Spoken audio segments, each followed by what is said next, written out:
आम्हाला सगळं दिसतंय, आम्हाला सगळं पाहायला मिळतंय आणि आज तुम्हाला सांगतो डीपीडीसीच्या माध्यमातून आज आपण जवळजवळ 3.5 कोटी रुपयाचा निधी आणून आज विकासाला कामाला सुरुवात करण्याचं काम झालंय।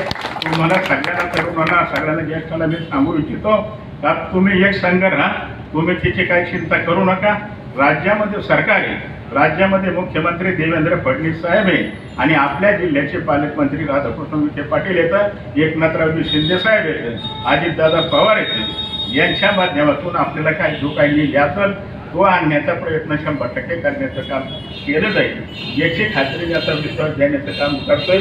आज आपण पाहतो हे जे काय आपण 1,04,00,000 रुपयाचे जे काही रस्ते घेतलेत राहुरी नगर परिषदेपासून तर SR हॉटेल जे रवींद्र धाडके घरापर्यंत 15,69,00,000 रुपयाचं काम आपण मंजूर केलं।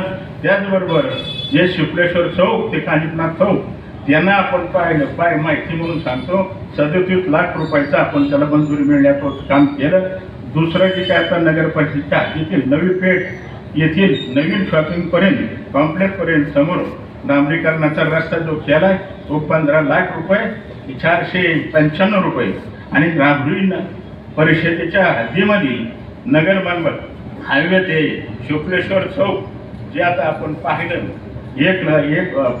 10 कोटी आपल्या 10,98,000 रुपयाचं काम आपण मंजूर केलं।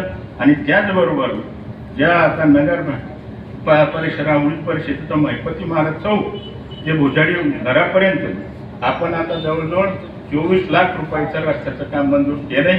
असे मिळून 1,04,00,000 रुपयाचा निधी प्राप्त केलाय आणि ते मंजूर होऊन आज आता उद्या लवकरात लवकर 8-10 दिवसामध्ये काम सुरू व्हायचं मार्गी लागण्याचं काम होईल। आता कोणी आरोप करण्याचं काम करेल तर नगरपालिकेची निवडणूक आली म्हणून आता त्यांना काम करायला सुरुवात केली।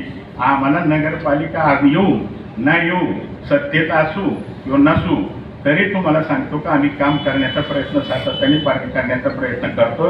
आता जशी आज आपल्याला विधानसभा तुम्हाला सांगतो का आपण आता त्यांना विधानसभातून घरी वाचवलं तसं एका नगरपालिकेच्या सत्तेतून त्यांना बाजूला ठेवा आणि मग राहुरी शहरात विकास काय असतो हे प्रत्यक्ष मला असं वाटतं आपल्याला जनतेला दाखवायचा प्रयत्न उद्याच्या काळामध्ये 100% करण्याचा प्रयत्न केला जाईल याचा विश्वास या कार्यक्रमाच्या निमित्ताने त्या ठिकाणी घेतोय।